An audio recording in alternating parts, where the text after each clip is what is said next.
The responsive reading today was from the Ute Nation that was in Utah. And the responsive reading in our hymnal just above it is attributed to Chief Seattle. And are words that we're familiar to. And so much of the environmental movement has hearkened back to Native American spirituality. But the record isn't always clear. The words Chief Seattle became famous for were written by Ted Perry, the screenwriter for Home, a 1972 film about ecology that was made by the Baptist Church, in which a fictionalized version of Chief Seattle made this speech. And I'll read some of the excerpts from the words of Ted Perry. You must teach your children that the ground beneath their feet is the ashes of our grandfathers, so that they will respect the land. Tell your children that the earth is rich with the lives of our kin. Teach your children what we have taught our children, that the earth is our mother. Whatever befalls the earth befalls the sons of earth. If men spit upon a ground, they spit upon themselves. This we know. The earth does not belong to man, man belongs to the earth. This we know. All things are connected like the blood which unites one family. All things are connected. Whatever befalls the earth befalls the sons of the earth. Man did not weave the web of life, he is merely a strand in it.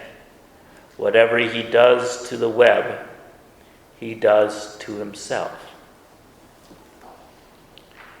Now, Seattle, or Noah South, did give a speech in 1854, but it's uncertain what he said.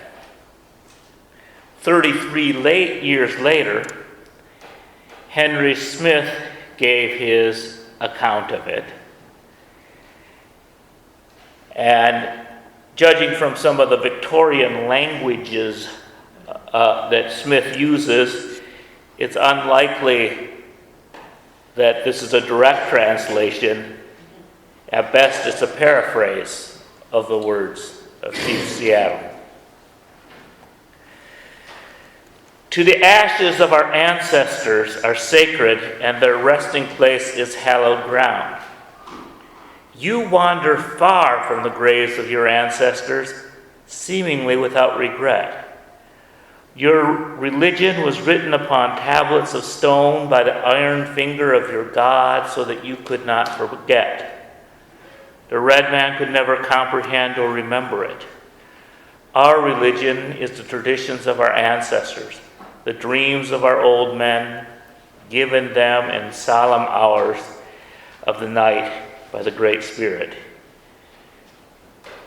Your dead cease to love you and the land of their nativity as soon as they pass the portals of the tomb and wander away beyond the stars. They are soon forgotten and never return. Our dead never forget this beautiful world that gave them being. They still love its verdant valleys, its murmuring rivers, its magnificent mountains, sequestered vales, and verdant-lined lakes and bays, and ever yearn in tender, fond affection over the lonely-hearted living, and often return from a happy hunting ground to visit, guide, and console and comfort them. And when the red man shall have perished and the memory of my tribe have become a myth among white men, these shores will swarm with the invisible dead of my tribe, And when your children's children think themselves alone in a field or a store, the shop, or upon a highway, or in silence in the pathless woods, they will not be alone. In all the earth there is no place dedicated to solitude. At night, when the streets of your cities and villages are silent and you think them deserted, they too will throng with returning hosts who once filled them and still love this beautiful land.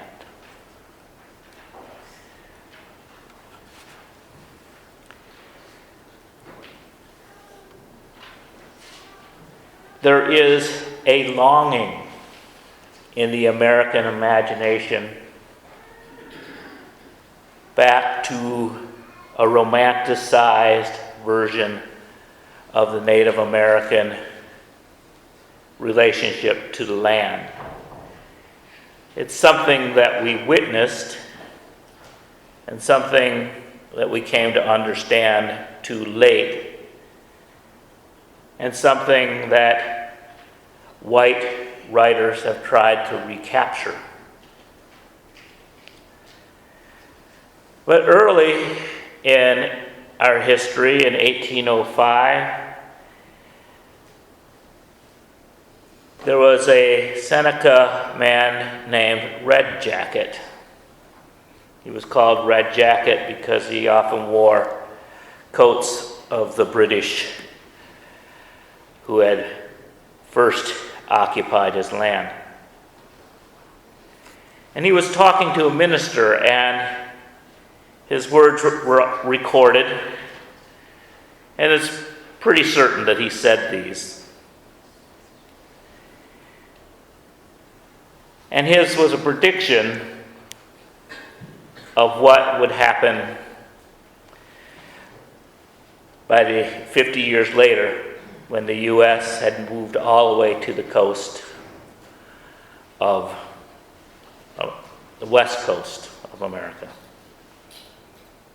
He said, "Brother, listen to what we say.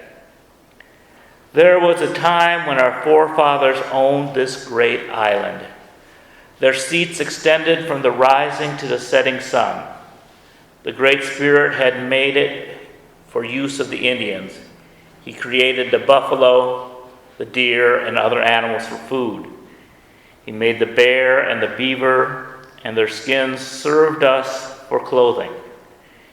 He has scattered them over the country and taught us how to take them. He caused the earth to produce corn for bread, and all this he had done for his red children because he loved them.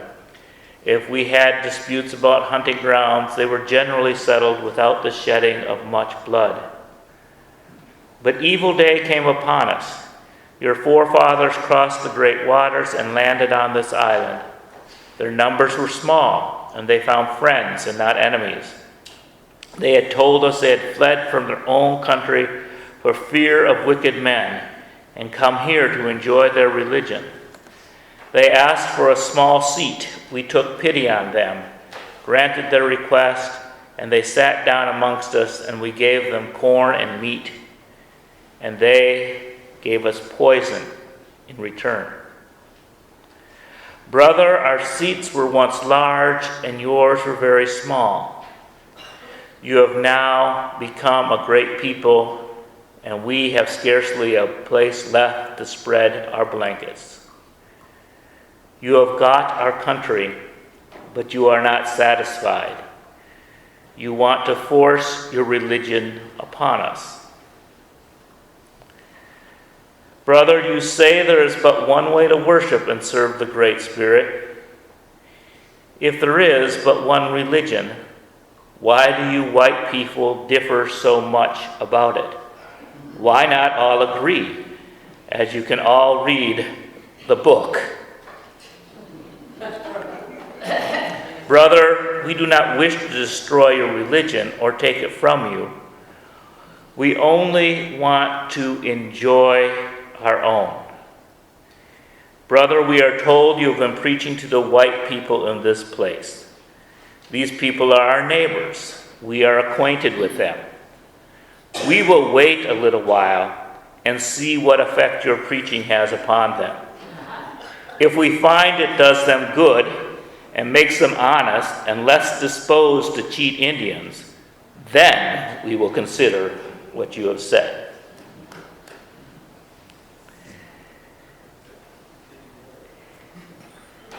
There is a stream of Christianity, and it is not the whole of Christianity, that says that we are to have dominion over the earth. This chapter is found in the creation story, and has been interpreted by some that the earth is here for us to use. The Secretary of the Interior, James Watt, under Ronald Reagan, made statements that were basically, we're to use it until Jesus comes back. And you see some of the same attitude in so many of our congressmen who deny that global warming is happening. There is a sense that the earth is ours to use, and when the time comes, Jesus will come back and make everything right. But there is also, within Christianity, a different movement, an environmental movement that is evidenced by the film in 1972, from which the words attributed to Chief Seattle came from. It's witnessed in this state by Interfaith Power and Light. We've done some work with them. We did, some of us got rebates on our homes. We're doing energy audits a couple years ago. So there is a tradition of being careful stewards of the earth. Religion is a strange thing. We hope that it would have made more white Americans less disposed to cheat the Indians, but it didn't. And it was in retrospect, looking back, that whites started to remember what their forefathers had heard from the Indians. So we have in the American history the story of the indigenous nations. There's a song I know that's very raucous, but it's by the Violent Femmes. And it says, America is the home of the hypocrites. Look at the Indians, look at the blacks, look at the figures, look at the facts. While we took the land from one people, we took another people from the land. For the first 4 centuries, they were largely agricultural workers, slaves. We had a great civil war. And after that, there was 150 years of 100 years of Jim Crow, where their lot seemed the same, mostly in the South. But there was another economic force that was going on in America in the early 20th century, and that was the industrialization of the North. And the great factories caused the great migration. Growing up in Michigan, we saw blacks coming up north to work in Detroit, and also people from Appalachia were coming up. And this happened all across the nation, in New York, in Chicago. And this was a time of unfettered industrialization without much awareness or care of the pollution that was going on. A coal-fired factory was a sign of a healthy community. I remember the soot from all of our chimneys where we burned coal on the fresh snow when I was growing up in the 60s. And then these cities became intolerable because they were so polluted. And then in the 50s, after the post-war period, people wanted to take advantage of fresh air, and government programs such as the GI Bill and the interstate highway system allowed white people to move away from these dirty cities and have the American dream. And left behind were mostly people of color living next to toxic waste dumps. This was brought forward by the United Church of Christ in 1987. They did a report. Prior to 87, environmental issues and racial justice issues were commonplace in public debate, but not addressed as an interrelated program. It was not until Benjamin Chavis, executive director,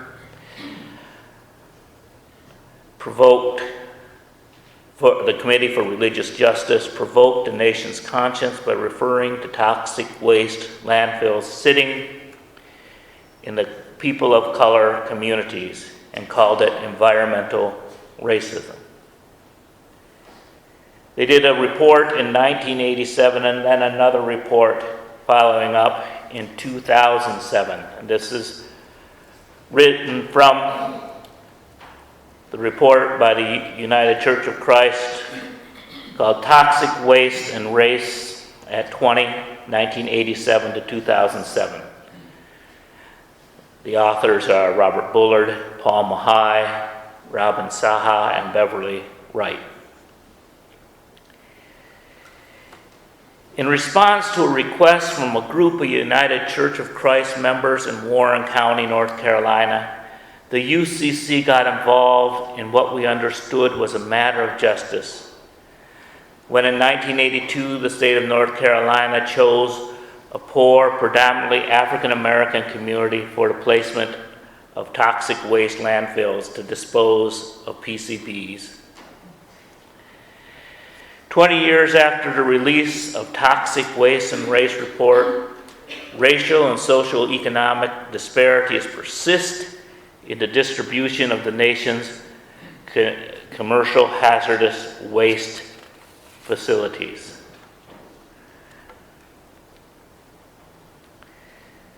Host neighborhoods of commercial hazardous waste facilities are 56% people of color, whereas non-host areas are 30% people of color.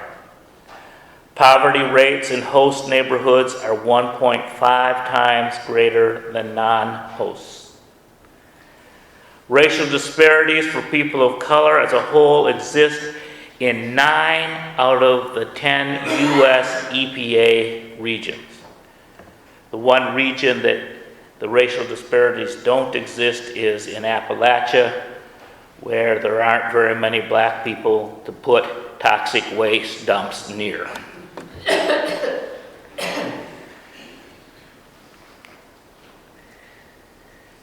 States with the 10 largest differences in people of color percentage between the host neighborhood and the non-host neighborhoods include Michigan, Nevada, Kentucky, and Illinois. And that's in raw percentage. Indiana has a bigger ratio than some of these states in that it's harder to find people of color in Indiana, but where you find them, it's almost 5 times more likely that there's a toxic waste dump nearby. Race continues to be an independent predictor of where hazardous wastes are located, a strong predictor of the income, education, and other socioeconomic indicators. In September 2005, the Associated Press released results for an analysis of an EPA research project showing that African Americans are 79% more likely than whites to live in industrial pollution is suspected of posing the greatest health danger. Lead poisoning continues to be the number one environmental health threat to children, especially poor children, children of color living in inner cities. Black children are 5 times more likely than white children to have lead poisoning.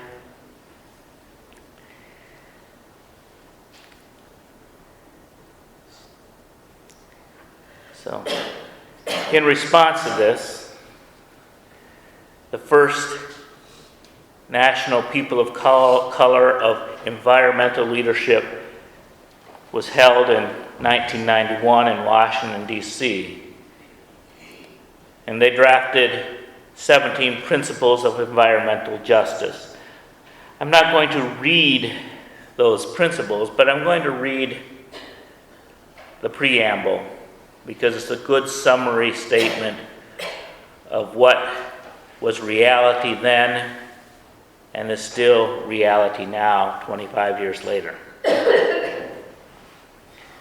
We, the people of color, gathered together at this multinational People of Color Environmental Leadership Summit to begin to build a national and international movement of people of color to fight the destruction and taking of our land and communities, do hereby reestablish our spiritual interdependence to the sacredness of our Mother Earth, to respect and celebrate each of our cultures, languages, and beliefs about the natural world and the roles in healing ourselves, to ensure environmental justice, to promote economic alternatives which would contribute to the development of the environmentally safe livelihoods, and to secure our political, economic, and cultural liberation that has been denied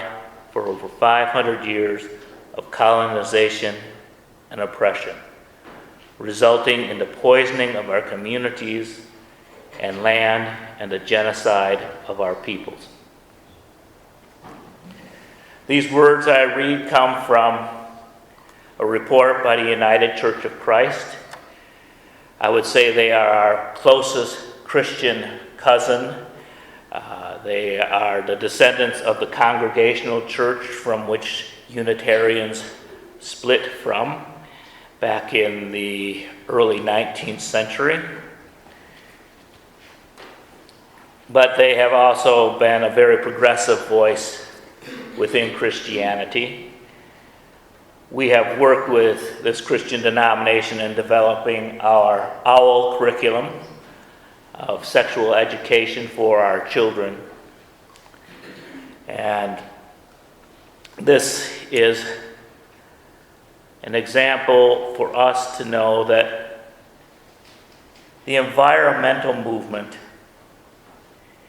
is not just about trees and water and the earth.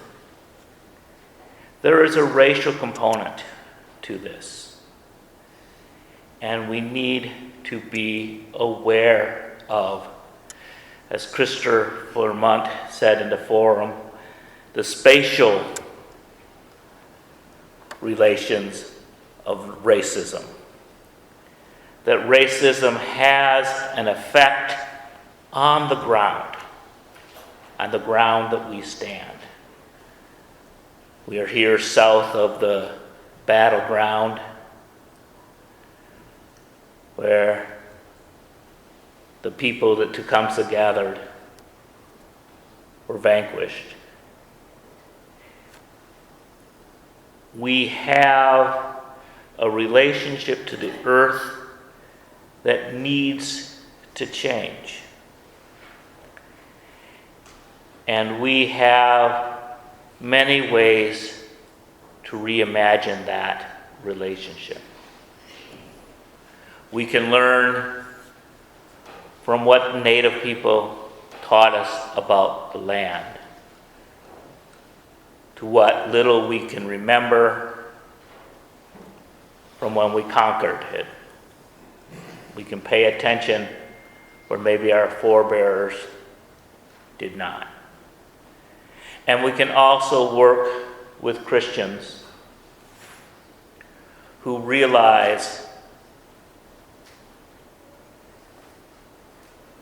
what has been done in the name of God can also be undone in the name of God. So whether you are more inclined to be attached to Mother Earth or the Great Spirit or the Holy Spirit, the pathway is clear that we need to respect the land and all the people who walk upon it. May we bless and be blessed.